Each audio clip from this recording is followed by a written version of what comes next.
जय श्री कृष्णा, राधे राधे। आप सबका मेरे YouTube चैनल पर हार्दिक स्वागत है। आज मैं आपके लिए लेकर आई हूँ जया एकादशी व्रत कथा। उससे पहले सुनेंगे जया एकादशी का महत्व। धर्मराज युधिष्ठिर बोले, हे भगवान, आपने माघ के कृष्ण पक्ष की षटतिला एकादशी का अत्यंत सुंदर वर्णन करते हुए सुनाया। आप स्वदेश, अंडज, उद्भिज और जरायुज चारों प्रकार के जीवों के उत्पन्न, पालन तथा नाश करने वाले हैं।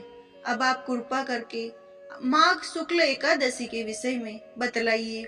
इस एकादशी का क्या नाम है तथा इसके व्रत का क्या विधान है, इसकी विधि क्या है, इसका व्रत करने से किस फल की प्राप्ति होती है और इसमें कौन से देव का पूजन किया जाता है। कृपया ये सब विधान पूर्वक कहिए।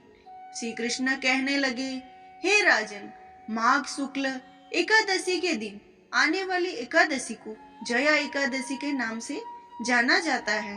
इसका व्रत करने से मनुष्य ब्रह्मा हत्यादि पापों से छूटकर मोक्ष को प्राप्त होता है तथा इसके प्रभाव से भूत, पिशाच आदि योनियों से मुक्त हो जाता है। इस व्रत को विधि पूर्वक करना चाहिए। अब मैं तुमसे पद्म पुराण में वर्णित इसकी महिमा की एक कथा सुनाता हूँ। अब सुनते हैं जया एकादशी व्रत कथा।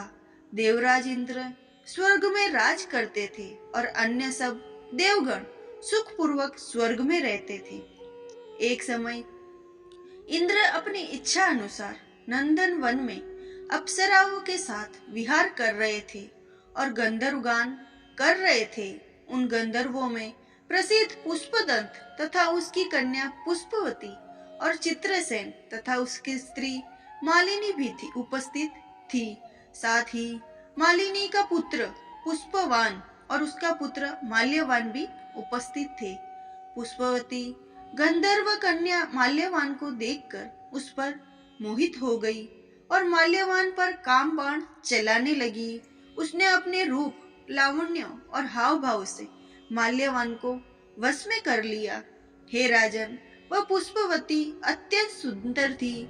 अब वे इंद्र को प्रसन्न करने के लिए गान करने लगी, परंतु परस्पर मोहित हो जाने के कारण उनका चित्त भ्रमित हो गया था। इनके ठीक प्रकार न गाने तथा स्वर ताल ठीक नहीं होने से इंद्र इनके प्रेम को समझ गया और उन्होंने इसमें अपना अपमान समझकर उनको श्राप दे दिया। इंद्र ने कहा, हे मूर्खों, तुमने मेरी आज्ञा का उल्लंघन किया है, इसीलिए तुम्हारा धिक्कार है। अब तुम दोनों स्त्री पुरुष के रूप में मृत्यु लोक में जाकर पिशाच रूप धारण करोगे और अपने कर्म का फल भोगोगे। इंद्र का ऐसा श्राप सुनकर वे अत्यंत दुखी हुए और हिमालय पर्वत पर दुख पूर्वक अपना जीवन व्यतीत करने लगे। उन्हें गंध, रस तथा स्पर्श आदि का कुछ भी ज्ञान नहीं था। वह उनको महान दुख मिल रहे थे। उन्हें एक क्षण के लिए भी निद्रा नहीं आती थी। उस जगह अत्यंत शीत था, इसके उनके रोंगटे खड़े रहते और मारे शीत से दांत बजते रहते। एक दिन पिशाच ने अपनी स्त्री से कहा, पिछले जन्म में हमने ऐसे कौन से पाप किए थे जिससे हमको ये दुखदायी पिशाच योनि प्राप्त हुई। इस पिशाच योनि से तो नरक के दुख सहना भी उत्तम है। अंत हमें अब किस प्रकार का पाप नहीं करना चाहिए। इस प्रकार विचार करते हुए वे अपने दिन व्यतीत कर रहे थे। देवयोग से तभी माघ मास में शुक्ल पक्ष की जया नामक एकादशी आई। उस दिन उन्होंने कुछ भी भोजन नहीं किया एवं अच्छे अच्छे कार्य किए। केवल फल फूल खाकर ये दिन व्यतीत किया और सायंकाल के समय दुखी अवस्था में पीपल के वृक्ष के नीचे बैठ गए। उस समय सूर्य भगवान अस्त हो रहे थे। उस रात को अत्यंत ठंड थी, इस कारण वे दोनों शीत के मारे अति दुखित होकर मृतक के समान आपस में चिपटे हुए पड़े रहे। उस रात्रि को निद्रा भी नहीं आई और जया एकादशी के उपवास और रात्रि के जागरण से दूसरे दिन प्रभात होते ही उनकी पिशाच योनि से उन्हें छुटकारा मिला। अत्यंत सुंदर गंधर्व और अप्सरा की देह धारण कर सुंदर वस्त्राभूषणों से अलंकृत होकर उन्हें स्वर्ग लोक को प्रस्थान किया।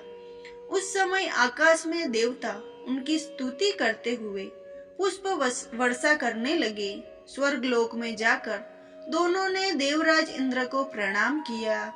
देवराज इंद्र इनको पहले रूप में देखकर अत्यंत आश्चर्यचकित हुए एवं पूछने लगे, तुमने अपनी ये पिशाच योनि से किस प्रकार छुटकारा पाया? अंत हमें यह सब बतलाइए। माल्यवान बोले, हे देवेंद्र, भगवान विष्णु की कृपा और जया एकादशी के व्रत के प्रभाव से ही हमारी पिशाच देह छूटी है। तब इंद्रदेव बोले, हे माल्यवान, भगवान की कृपा और एकादशी का व्रत करने से न केवल तुम्हारी पिशाच योनि छूट गई, वरन हम लोगों के भी वंदनीय हो गए हो, क्योंकि विष्णु और शिव के भक्त हम लोगों के वंदनीय हैं। अंत आप धन्य हैं। अब आप पुष्पवती के साथ जाकर विहार करो। श्री कृष्ण कहने लगे, हे राजन युधिष्ठिर, इस प्रकार जया एकादशी के व्रत से बुरी योनि से भी मुक्ति मिल जाती है। जिस मनुष्य ने जया एकादशी का व्रत किया है, उसने मानो सब यज्ञ जप दान आदि कर लिए हैं। जो मनुष्य जया एकादशी का व्रत करते हैं, वे अवश्य ही हजारों वर्ष तक स्वर्ग में वास करते हैं। और ये कथा यही समाप्त होती है। अगर आपको मेरी कथा अच्छी लगी हो तो मेरे चैनल को सब्सक्राइब करो और बेल आइकन को प्रेस करो, ताकि आने वाली वीडियो आप तक पहुंच सके। और मेरे वीडियो को ज्यादा से ज्यादा शेयर करो। और आपने कथा सुनी उसके लिए आपका बहुत बहुत धन्यवाद। श्री कृष्ण गोविंद हरे मुरारी, हे नाथ नारायण वासुदेवा।